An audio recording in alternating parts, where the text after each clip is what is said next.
우리 하나님 말씀 보겠습니다.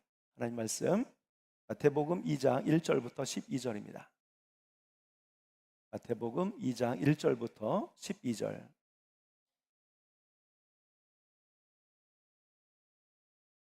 네, 한 절씩 교독으로 공독하겠습니다. 헤롯 왕 때에 예수께서 유대 베들레헴에서 나심에 동방으로부터 박사들이 예루살렘에 이르러 말하되 유대인의 왕으로 나시니가 어디 계시냐? 우리가 동방에서 그의 별을 보고 그에게 경배하러 왔노라 하니 헤롯 왕과 온 예루살렘이 듣고 소동한지라. 왕이 모든 대제사장과 백성의 서기관들을 모아 그리스도가 어디서 나겠느냐 물으니 이르되 유대 베들레헴이오니 이는 선지자로 이렇게 기록된 바 또 유대 땅 베들레헴아 너는 유대 고을 중에서 가장 작지 아니하도다. 내게서 한 다스리는 자가 나와서 내 백성 이스라엘의 목자가 되리라 하였음이니이다.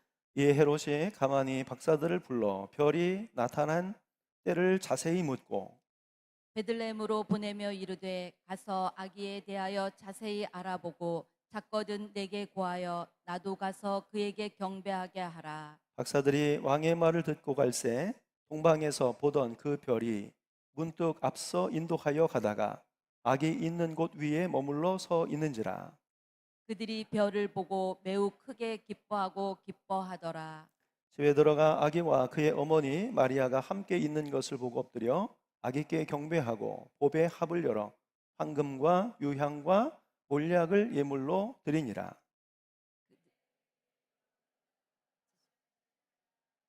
다른 길로 고국에 돌아가니라. 아멘. 할렐루야. 네, 오늘은 예수님을 기다린 사람들 시리즈 세 번째 동방의 박사들에 대한 말씀을 통해서 은혜를 나누도록 하겠습니다. 대림절을 맞아서 예수님을 기다린 사람들에 대한 말씀을 나누고 있습니다. 첫 번째 시간으로 예수님의 부모였던 육신의 부모였던 마리아와 요셉에 대한 말씀을 통해서 바로 사랑함으로 또 정결함으로 또 믿음으로 주님 오심을 기다려야 한다는 말씀을 받았고요. 지난주에는 시므온과 안나의 이야기를 통해서 경건함으로 기도함으로 주님 오심의 때를 기다려야 함을 하나님께서 말씀을 해주셨습니다. 오늘은 세 번째 시간으로요. 동방의 박사들처럼 어떤 마음과 자세를 가지고 예수님을 기다려야 할지에 대해서 함께 말씀을 나누고자 합니다. 자, 오늘 말씀은 어떻게 시작하냐면 이렇게 시작합니다. 헤롯 왕 때에 예수께서 유대 베들레헴에서 나심에. 자, 예수님이 나실 때 분봉왕이 누구였냐라고 성경 퀴즈를 내면 헤롯 왕이라고 대답하시면 됩니다. 자, 헤롯 대왕입니다. 성경에 사실은 헤롯이라고 하는 이름이 여러 번 나오는데 똑같은 인물은 아닙니다. 자, 예수님이 태어나실 때는 헤롯 대왕입니다. 자, 헤롯은 에서의 후손입니다. 유대인이 아니에요. 자, 이둠의 사람으로 주전 73년경에 태어난 것으로 알려져 있습니다. 자, 그리고 헤롯은 팔레스틴 인접 지역을 주전 55년경부터 그러니까 약 한 20세가 조금 넘었을 때부터 통치하면서 왕조의 중흥을 이루었던 그러한 사람입니다. 근데 헤롯은 굉장히 권력에 집착했던 사람입니다. 그래서 후에 과대망상증, 제가 거기 가로하고 과대망상증의 명가도 설명도 좀 드렸어요. 현실 판단에 장애가 생긴 일종의 정신질환입니다. 이 권력에 너무 집착하며 사는 나머지 이 정신적으로 문제가 생겼어요. 그래서 첫째 부인, 그 이름이 도리스인데요. 자, 그 아들, 사실은 첫째 부인의 첫째 아들을 후계자로 하는 경우가 많잖아요. 근데 그 아들을 죽였어요. 그리고 둘째 부인과 두 아들을 또 죽이는 일을 저질렀습니다. 굉장히 잔인하고 또 어떤 권력욕이 있었던 사람인 것을 알 수가 있습니다. 자, 그래서 계속되는 로마 정권의 교체 속에서도 자신의 자리를 지키기 위해서 헤롯은 많은 노력을 기울인 것을 볼 수가 있습니다. 자, 그래서 경기장이라 또 극장, 기념비, 우상재단, 성체 이러한 많은 건축들을 하게 되었죠. 자, 그러다 보니까 여러분 어떤 문제가 발생합니까? 많은 건축을 하다 보면 거기에 뭐가 필요하냐면 돈이 필요하죠. 그래서 백성들에게 과도하게 세금을 걷었습니다. 자, 돈만 필요한가요? 부역을 동원하잖아요. 일꾼을. 그래서 백성들의 노동력을 통해서 이런 것들을 완성하려고 하다 보니까 백성들이 원성이 컸습니다. 사실 헤롯은요 인기가 없었어요. 자, 그런데 이것을 어떻게 돌파하려고 그랬냐면 헤롯은 유대인들에게 있어서 가장 중요한 성전에 대해서 또그 수르바벨 성전 이후에 초라한 성전을 다시 증축해서 유대인들의 마음을 살려고 했습니다. 그래서 BC 20년 전부터 성전 건축을 증축을 시작해서 완공은 68년인데요. 이때 헤롯이 이때까지 살질 못해요. 자, 그리고 나서 죽습니다. 자, 또 헤롯은요 10명의 아내를 두었는데요. 첫 번째 부인의 아들을 후계자로 생각했지만 아까 말씀드렸지만 과대망상으로 죽었다고 그랬잖아요. 자, 그만큼 권력에 취해 있었던 사람이고요. 권력을 유지하기 위해서 얼마나 스트레스가 많았겠습니까? 그래서 정신적으로도 온전한 사람은 아니었다고 보는 겁니다. 자, 그런데 예수님이 태어날 때 바로 이런 왕이 통치를 하고 있었어요. 자, 그러니까 어느 날 헤롯에게 낯선 이방인들이 찾아오는데요. 이들이 차려입은 옷은 보통 사람이 입는 옷은 아니었습니다. 자, 이들은 자신의 신분을 먼저 밝히는데 자신들을 마고이라고 소개하였습니다. 자, 마고이는 성경에 박사로 번역이 되어 있는데요. 자, 설명을 좀 드렸지만, 자, 박수나 점장이 등 그러니까 엉터리 마술사가 아니라 자, 꿈을 해석하고 어떤 신통력을 가졌다고 믿어졌던 사람들입니다. 그래서 메대, 바사 또는 바벨론의 제사장들을 언급할 때 바로 마고이라는 표현을 썼습니다. 자, 이 사람들은요 하늘의 별을 연구하고 그 움직임을 보면서 예언하는 사람들이었어요. 물론 점도 쳤습니다. 자, 그리고 모든 박수와 술객과 갈대아 술사와 점쟁이들의 어른으로 높이 평가를 받았던 그러한 사람들이었습니다. 자, 이들의 영향력은 대단했습니다. 왜냐하면 이들의 말 한마디가 왕을 움직일 수 있었어요. 왜? 신의 계시가 그렇다 그러면 왕도 귀를 기울였거든요. 자, 그래서 우리가 잘 알고 있는 마고이 중에 한 사람이 누가 있습니까? 다니엘입니다. 다니엘도 자, 뭐 꿈을 해석도 하고 막 그랬잖아요. 자, 그래서 마고이 중에 하나입니다. 자, 이들이 바로 헤롯 궁으로 찾아온 거예요. 왜 헤롯 궁에 왔을까요? 왕이 나셨으니까. 왕이 어디에서 나겠어요? 궁정에서 나겠죠. 그러니까 이들은 마땅히 왕이 태어났다는 것을, 자, 왕의 궁전에 아기가 태어났다라고 믿고 먼저 자, 왕궁을 찾아온 것이었습니다. 자, 이들은 자신이 동방에서 왔다고 또한 소개했어요. 자, 동방은 동쪽으로부터라고 하는 의미를 가지고 있는데, 자, 정확하게 이곳이 어디인지는 사실 알 수가 없습니다. 분명한 것은 이들이 메시아에 대한 성경의 예언을 알고 있었던 사람들이었고요. 자, 그것을 보아서 아마도 이전에 이스라엘 백성들이 망하고 바벨론의 포로로 잡혀갔잖아요. 그 뒤에 바사 시대도 되었고, 자, 그러면서 잡혀갔던 포로들의 그 유대인들의 후손 중에 하나였을 것이다. 혹은 그들에게 영향을 받았던 사람들일 것이다 라고 하는 것을 추측할 수가 있습니다. 자, 그들이 예루살렘에 도착하자마자 바로 이렇게 물었죠. 마태복음 2장 2절에 보면 유대인의 왕으로 나신 이가 어디 계시뇨? 우리가 동방에서 그의 별을 보고 그에게 경배하러 왔노라. 마치 초대장을 받은 사람이 그 장소를 몰라서 잠깐 차를 세우고 사람들에게 여기가 어디요? 라고 묻듯이 왕의 태어나시는데 그곳이 어디냐고 자신 있게 묻고 있습니다. 자, 동방의 박사들은 유대인의 왕 탄생에 대한 사실에 대해서 자, 확신하고 있었어요. 확신이 있었어요. 자, 유대인의 왕이 이미 태어났다고 마고이들은 그 태어났다는 그 마고이들의 말이 전해지면서 자, 예루살렘과 헤롯 왕은 온통 소동에 빠지게 됩니다. 자, 마고이들의 말을 쉽게 흘려들 수가 없거든요. 자, 그런데 특별히 헤롯은 어떤 사람이었습니까? 그동안 자신의 왕위를 지키기 위해서 수단과 방법을 가리지 않는 사람이었습니다. 자, 그 스트레스 때문에 과대망상까지 생겨서 자, 이들을 그 아들을 죽이기까지 한 사람입니다. 이 말에 가장 예민하게 반응한 사람이 누굴까요? 바로 헤롯이었습니다. 자, 헤롯은 마고이들의 이야기를 듣고 아주 신경이 많이 쓰였을 것입니다. 그래서 당시 사람들은 창조주가 하늘의 별의 움직임을 통해서 중요한 사실을 계시해 준다고 믿었기 때문에 헤롯도 약간의 의심은 있었지만 그것을 간구할 수가 없었던 것이죠. 자, 분명히 왕이 태어났다고 그러는데 그것이 자기의 아들은 아니라는 거죠. 자기 자신에게서 태어난 아들이 없었어요. 그렇다면 자, 자기 아들이 아닌 다른 사람이 앞으로 왕이 될 것이라고 하는 것. 자, 그 왕이 어디에서 있는지 알지 못하는 것은 앞으로 두고두고 헤롯에게도 아주 신경 쓰일 일이었을 것입니다. 자, 그래서 헤롯은 곧바로 토라의 전문가인 제사장과 서기관들을 불러 그리스도가 어디에서 난다고 성경에 기록했는지를 묻습니다. 자, 유대 종교 집단 내에서 서기관은 구약 율법에 능통한 사람이었습니다. 또 구약의 구전에 해박한 지식을 가진 사람이었어요. 그래서 율법의 해석자요, 또 교사였습니다. 실제로 영어 번역은 The Teacher of the Law 이렇게 되어 있어요. 자, 이들은 율법사로 불려지기도 했고 때로는 랍비로 호칭되기도 했던 사람들이었습니다. 헤롯은 유대인이 아니라 에서의 후손이라고 그랬잖아요. 이두메 사람이라고 그랬잖아요.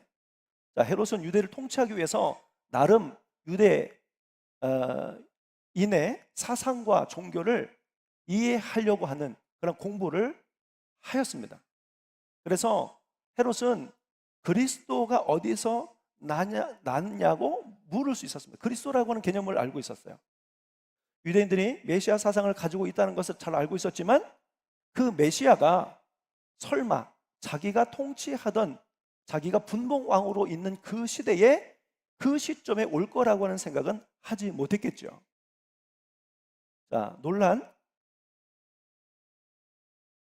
헤롯은 자, 이렇게 묻습니다. 성경에 그리스도가 어디에서 난다고 했느냐? 자, 서기관들은 자, 미가 선지자의 예언을 인용해서 이렇게 설명을 해줍니다. 마태복음 2장 5절 말씀인데요. 이르되 유대 베들레헴이오니 이는 선지자로 이렇게 기록된 바 또 유대 땅 베들레헴아 너는 유대 고을 중에서 가장 작지 아니하도다. 내게서 한 다스리는 자가 나와서 내 백성 이스라엘의 목자가 되리라 하였음이니이다. 자, 실제로 미가서 5장 2절에요. 자, 이렇게 기록이 되어 있어요. 베들레헴 에브라다야 너는 유다 족속 중에 작을지라도 이스라엘을 다스릴 자가 내게로 나올 것이라. 그의 근본은 상고에 영원에 있느니라. 자, 미가 선지자는 예수님이 태어나시기 전 700년, 800년 전에 활동했던 선지자입니다. 자, 미가 선지자는요, 베들레헴에서 메시아가 날 것이라고 하는 것을 예언했고, 자, 서기관들은 이 사실을 잘 기억하고 있었습니다. 사실은 이 예언에 대해서 서기관들뿐만 아니라 모든 유대인들은 다 이 예언을 알고 있었어요. 자, 그런데 문제는 뭡니까? 믿지는 않았다는 거예요. 자, 왜 제가 이렇게 말씀을 드리냐면 만일 유대인들이 메시아가 이 땅에 오실 것을 믿었다고 한다면 동방박사의 이야기를 듣고 난 다음에 동방박사를 쫓아가거나 베들레헴을 뒤져서 예수님이 어디에서 태어났는지를 찾아보려고 했을 겁니다. 예수님이 누운 그 자리는요, 들에서 양을 치던 목자나 동방박사 외에도 수많은 사람들의 그 운집으로 인해서 매우 복잡한 상황에 이르게 되었을 거예요. 자, 그러나 그렇지 않았습니다. 이들은 머리로는 알고 있었지만 가슴으로 믿지는 않았어요. 여러분, 이번 달 12월 첫째 주 대림절 첫 번째 주 감리사님께서 오셔서 자, 말씀을 전해주셨는데요. 이런 말씀을 해주신 걸 기억하시는지 모르겠습니다. 어느 농촌에 오랫동안 비가 오지 않아서 자, 농작물이 거의 말라 죽게 되었답니다. 자, 그래 참다 기다려도 비가 오지 않자 자, 그 동네에 있는 성도들이 이럴 때 우리가 더 하나님 앞에 기도하자. 그냥 있지 말고. 그래서 예배당에 모여서 하나님께 비를 내려달라고 간절히 기도했다고 합니다. 자, 그런데 신기하게 기도를 시작한 지 몇 시간이 지나지 않아 자, 신기하게 소나기가 쏟아지기 시작한 거예요. 사람들은 그 자리에서 우리의 기도를 들어 응답하신 하나님을 막 찬양했겠죠. 난리가 났겠죠. 자, 그런데 문제가 생겼습니다. 그 엄청난 비 속에서 성도들이 집에 갈 수가 없는 거예요. 자, 그런데 그 중에 한 꼬마 아이가 앞으로 나오더니 우산을 펴서 유유히 걸어 집으로 갔다고 합니다. 자, 이거 기억나세요? 네. 자, 어쩌면 우리가 기도하면 하나님이 들어주신다라고 하는 믿음을 갖고 있지만 기도하면서도 확신은 없는 것이 아닐까.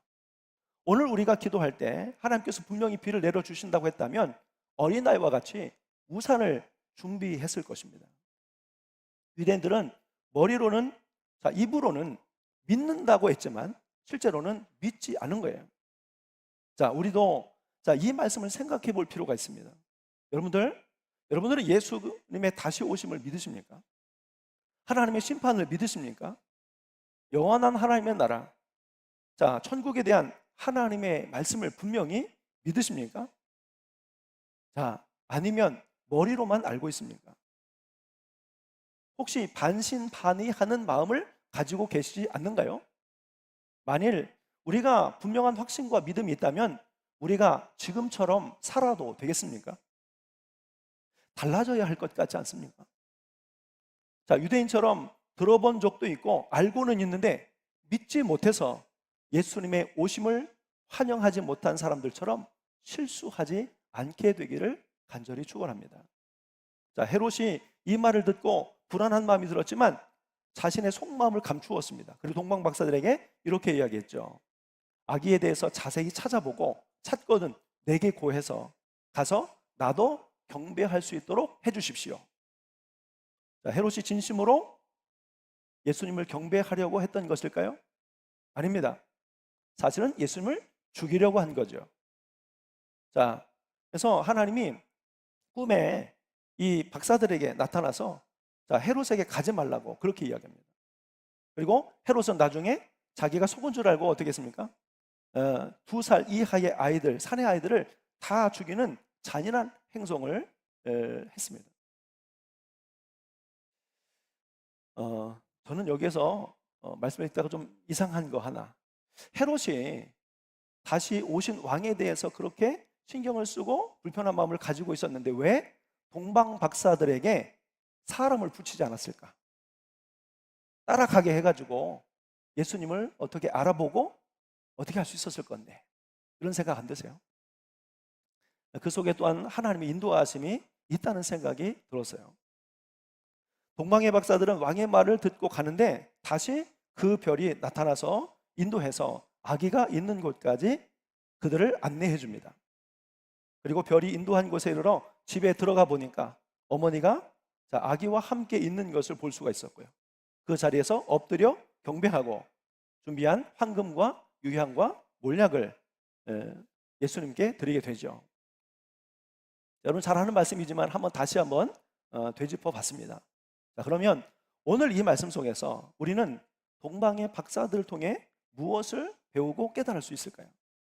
동방의 박사들은요, 어떤 사람들이었습니까? 첫 번째는 바로 이들은 메시아의 오심을 간절히 기다렸던 사람이에요. 어떻게 해요? 간절히 기다렸던 사람들. 이들은 주님 오심을 간절히 사모하고 기다렸던 사람들입니다. 그래서 하늘의 별의 움직임을 주시하고 있었어요.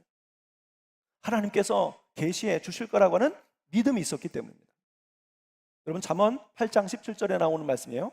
나를 사랑하는 자들이 나의 사랑을 입으며 나를 간절히 찾는 자가 나를 만날 것이니라. 그들은 별의 움직임을 통해 하나님께서 메시아의 탄생을 알리실 거라고 하는 믿음이 있었던 것 같아요. 이들 스스로가 했다기보다는 성령께서 이들의 마음에 감동을 주신 거라 저는 그렇게 생각합니다. 그러다가 드디어 유난히 빛나고 움직이는 별 하나를 발견하게 된 거죠. 그리고 그 별의 움직임을 따라갔습니다. 여러분 과학적으로 볼 때 특별한 별이 계속 빛나면서 일정한 방향으로 마치 사람을 이끌듯이 할 수 있을까요? 또 하나, 하늘의 별은 특별한 사람들만 볼 수 있는 것입니까? 이는 어떤 의미가 있을까요?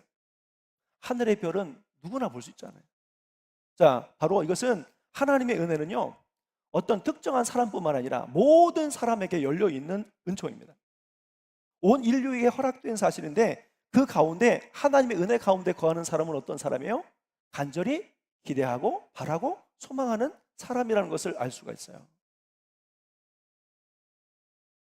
자, 그러한 별의 움직임을 느낄 수 있고 또 그 별의 움직임을 따라갈 수 있는 그러한 사람은 간절한 마음과 기대를 가진 사람이라는 것이죠. 여러분, 하나님은 지금도 세상의 많은 것들을 통해서 우리의 삶을 인도하시고 계시하고 계시다는 겁니다. 여러분, 하나님의 은혜에 나아가기 위해서 우리는 조금 더 지금보다도 더 그 은혜를 사모하는 마음이 있어야 돼요. 그리고 관찰해야 돼요. 하나님의 은혜가 내 속에 어떻게 역사하는지 우리가 여러분 사모함으로 기대함으로 깨달을 수 있는 은혜가 있으시기를 예수님의 이름으로 간절히 축원합니다. 자, 두 번째로 동방의 박사들은 어떤 사람들이었습니까? 바로 그들은 메시아를 만나기까지 많은 문제를 견뎌내었던 사람들입니다. 성경을 보면 이들이 어떤 고생을 했는지 어떤 과정을 통해서 왔는지 잘 나와 있지 않습니다. 마치 그냥 이웃 동네에서 이렇게 온 것처럼 느껴질 수 있는데 사실 이 동방의 박사들이 온 곳은 페르시아로 여겨집니다.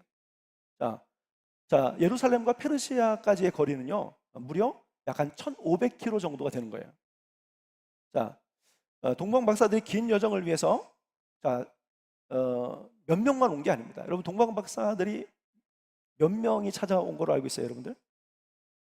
3명? 3명. 그러니까 왜 그렇게 생각하냐면 드린 예물이 3개이기 때문에 한 사람이 하나씩 드렸을 거다라고 생각하기 때문에 3명. 그리고 동방 박사 3사람, 이 찬송가 때문에 그렇게 생각할 수 있지만 여러분, 그 먼 거리를 3명이 여행한다는 것은 불가능합니다. 그리고 마고이, 직위가 있고 존경받는 사람들이잖아요. 먹을 것 있고 또 잠을 자야 되고 도적의 침입으로부터 지켜야 되고, 그러니까 많은 사람들이 함께 온 거죠. 적어도 100명 이상의 사람들이 왔을 거다라고 합니다. 오는데 최소 3개월 이상이 걸렸을 거라고 합니다.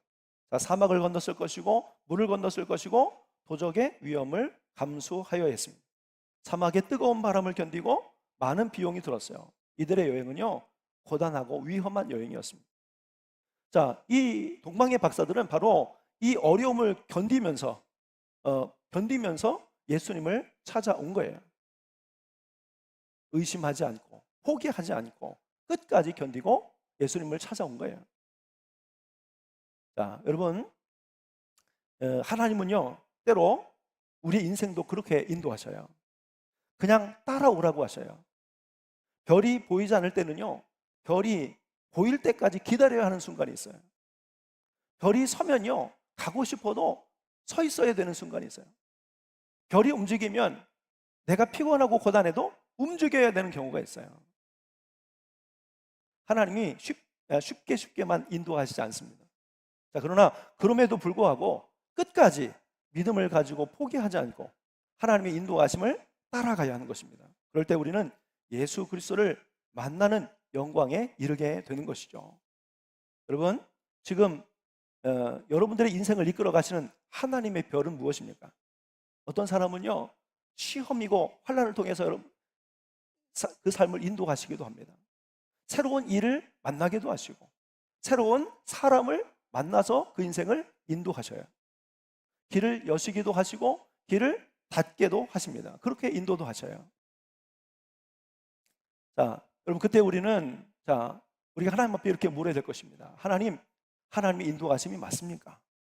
그리고 마음에 확신이 있거든 순종하는 모습을 보여야 하는 거죠.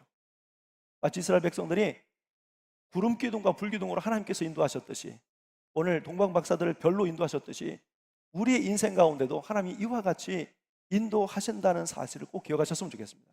그래서 하나님이 멈춰라 할 때는요 여러분 의지로 자꾸 움직이려 하지 마세요. 가라 그러면 피곤하셔도 가려는 마음에 각오를 하고 계십시오. 하나님께서 동방의 박사들에게 별을 통해 예수님께 인도하신 것처럼 여러분에게도 진리요 생명이신 예수님께 그렇게 또 인도해 가실 것을 믿습니다. 세 번째로 동방 박사들은 어떤 사람들이었습니까? 바로 예수님 앞에서 가장 겸손한 모습을 보였던 사람이었습니다. 예수님을 만났을 때 이들이 가장 먼저 했던 것은 무엇이죠? 고비압을 열어 예물을 드리면서 경배했다는 겁니다. 이 동방의 박사들은 아까 말씀드렸지만 나름 존경받고 어른으로 여겨졌던 사람들입니다. 그런데 아기 앞에 경배를 해요. 이제 갓 태어난 아기 앞에 가장 자신을 낮추는 모습을 봅니다. 자, 이유가 무엇일까요? 그 아기가 바로 구원자이신 예수 그리스도이시기 때문에 그렇습니다. 여러분, 예수 그리스도 앞에서 어느 누구도 자신을 드러내거나 또 자신을 과장하거나 또 이 교만한 모습을 보일 이유가 없는 거예요. 우리는 예수 그리스도 앞에서 무조건 겸손한 삶을 살아가야 하는 거죠. 자, 여기서 동방 박사들의 모습을 통해서 우리는 그들의 겸손함을 볼 수가 있습니다. 자, 그래서 자신을 낮추고 먼저 그리스도를 찾아가 경배할 수 있게 된 거죠. 자, 예수님은 가장 낮은 곳에 계셔요. 우리가 허리를 세우고 교만함을 가지고 나갈 때는 예수님을 만나기가 참 어렵습니다. 여러분, 이스라엘에 가면요, 자, 예수 탄생 기념교회가 있습니다. 예수 탄생 기념교회. 자, 그 교회 입구는요 매우 작습니다. 원래는 좀 컸는데 막았어요, 일부러. 이유가 뭐냐면 아기 예수님을 만나기 위해서 허리를 세우고 들어가지 말라는 거예요. 허리를 바짝 굽히고 엎드리고 마치 이렇게 조그만 이렇게 통로를 지나듯이 자기를 낮춘 사람이 예수 그리스도를 볼 수 있다는 상징적인 의미를 가지고 있습니다. 자, 우리는 낮고 겸손한 자의 모습으로 주님을 만날 수 있게 되는 것입니다. 동방박사를 통해서 바로 그들의 겸손함을 배울 수 있는 우리 사랑하는 모든 성도들이 되시기를 예수님의 이름으로 간절히 축원합니다. 자, 네 번째는요, 이겁니다. 왕 대신 예수님께 귀한 예물을 준비해서 올려드린 사람들입니다. 자, 그들은 유대인의 왕을 만나기 위해서 빈손으로 오지 않았어요. 가장 귀한 것으로 보물로 드렸습니다. 왕에게 드리는 거니까 최고로 값진 것을 준비한 거죠.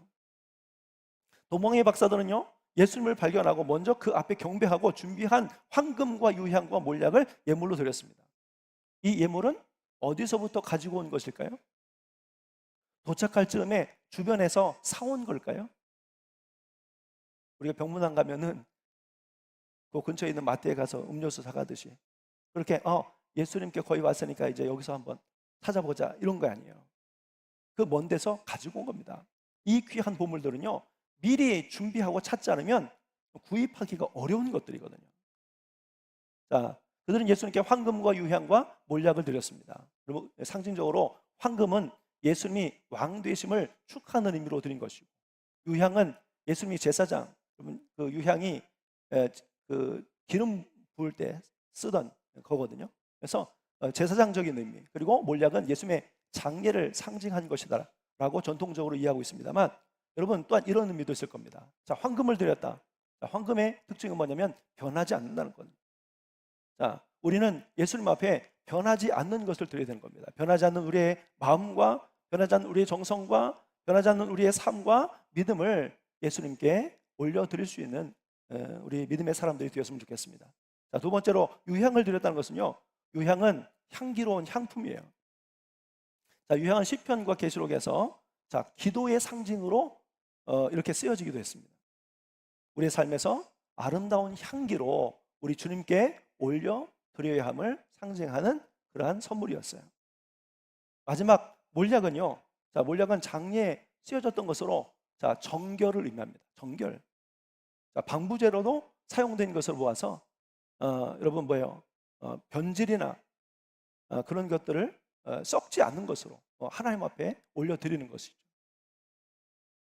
그래서 변하지 않는 우리의 마음과 정성과 또 우리의 삶을 통해서 가장 향기나는 것으로 주님께 드리고 또 가장 정결한 모습으로 주님 앞에 드려야 하는 것, 그런 의미를 또한 이 세 가지의 예물에는 담고 있다는 거예요. 자, 오늘 주님을 만나기 위해서 그동안 우리는 무엇을 준비하였고 드리고자 하십니까? 마음에서 우러나오는 감사가 있는 성탄, 가장 귀한 것으로 주님께서 가장 기뻐하시는 것으로 드릴 수 있는 성탄절이 될 수 있기를 바랍니다. 이처럼 동방의 박사들은 메시아의 탄생을 기다렸고 또 준비하였고 하나님의 인도하심을 따랐고 많은 어려움과 문제들을 견뎌내었고 왕 앞에 가장 겸손한 모습을 보이고 예물을 드렸습니다. 이런 일들에 대해서 하나님은 이들을 어떻게 하셨다고 그랬습니까? 인도하셨습니다. 꿈에서 헤롯에게 가지 말라 하면서 하나님께서 이 동방의 박사들을 인도하셨어요. 하나님께서 동방박사와 같은 마음과 삶을 살아가는 이들의 삶을 인도해 주신다는 사실도 여러분 오늘 말씀을 통해서 깨달아 알 수 있기를 바랍니다. 그래서 성탄절을 준비하면서 우리 모두가 예수님을 진심으로 경배할 수 있는 성탄절이 될 수 있기를 바랍니다. 성탄절은 주님이 가장 기뻐하시는 것을 드리는 날이에요.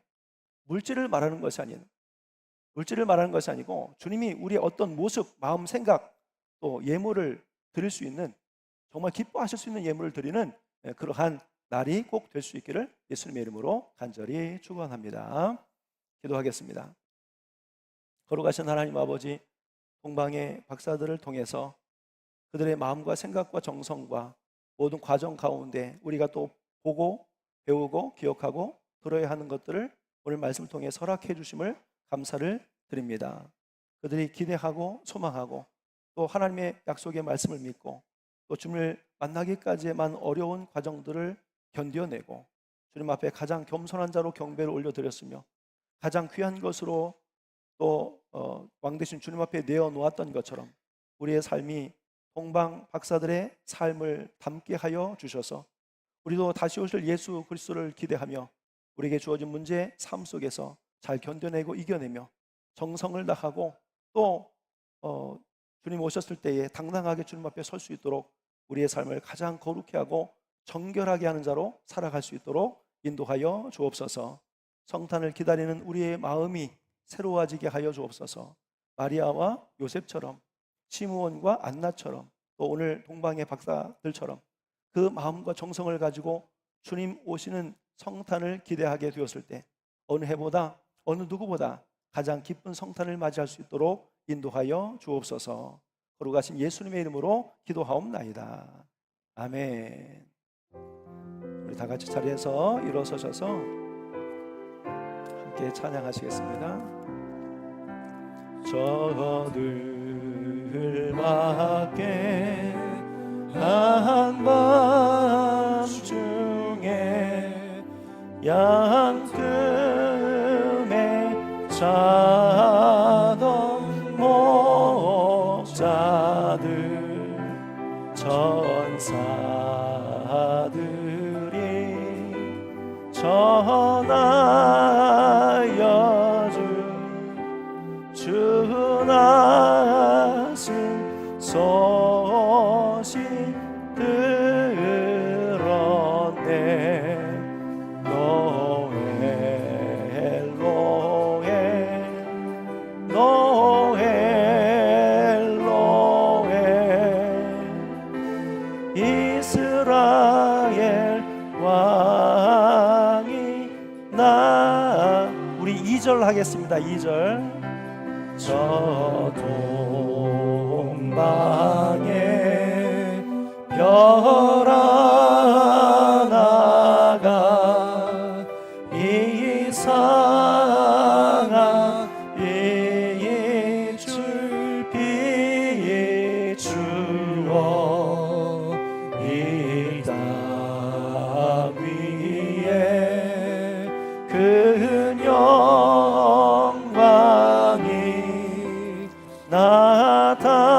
나타날 징조 보였네. 노엘 노엘 노엘 노엘 이스라엘 왕이 나셨네. 우리 다 함께 기도하겠습니다. 우리가 오늘 동방박사의 마음으로 주님의 탄생을 기다리는 자가 되게 하여 주옵소서. 간절히 소망하고 바람으로 또 저들에게 주어진 문제들을 잘 이기고 극복함으로 또 주님 앞에 가장 겸손한 자의 모습으로 주님 앞에 가장 소중한 것을 드릴 수 있는 그 마음으로 예수님의 탄생을 기다리는 우리들이 되게 하여 주시옵소서. 오늘 주신 말씀을 붙잡고 기도해 주시고요. 그래서 올 한 해 성탄은 우리에게 특별한 의미가 있고 또 가장 기쁜 성탄이 되게 하여 주시옵소서. 우리 하나님 앞에 기도하며 나아가도록 하겠습니다. 우리 주여 한 번만 힘차게 외치시고 함께 통성으로 기도하겠습니다. 주여, 거룩하신 아버지 하나님, 저들밖에 한밤중에 아버지 양틈에 있던 목자들이 예수님을 찾아와 경배한 것처럼 또 동방의 박사들이 아버지 저 수백 하나님 아버지 주여 그 거리를 하나님 아버지 이기면서 헤치면서 그 위험을 감수하고 주님을 찾아왔던 그 간절한 마음으로 또 그 확신을 가지고 주님을 사랑하는 마음을 가지고 또 주님을 배웠을 때에 가장 겸손한 자의 모습으로 하나님 아버지 또한 가장 귀한 것으로 기꺼이 주님 앞에 내어드렸던 그 마음으로 주님의 오심을 다시 기다리며 나아가는 우리 늘부르게 모든 성도들이 되게 하여 주시옵소서. 주님 아버지 알고는 있었지만 머리로는 생각하고 있었지만 아버지 하나님 그저 막연하게 기다렸던 유대인들처럼 하나님 하루하루 그저 반신반의하는 모습으로 주님의 오심을 기다리거나 또 준비하지 않도록 하나님 우리를 붙잡아 주시기를 간절히 소망합니다.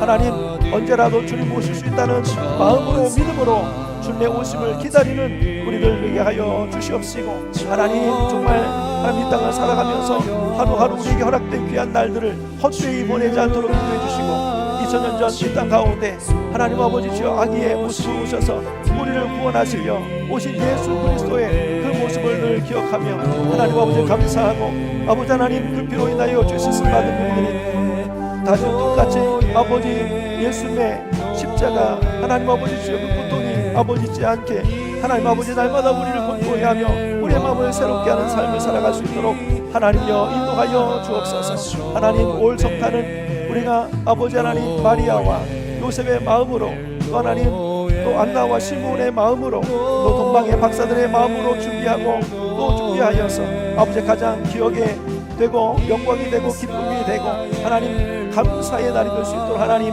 인도하여 주시옵소서. 하나님 감사와 찬양을 올려드립니다. 오늘 시간도 성령께서 각 사람에게 충만하게 임하여 주옵소서. 더 강하게 뜨겁게 충만하게 임하여 주셔서 아버지 우리를 온전히 사로잡아 주시옵시고 다스려 주시옵소서.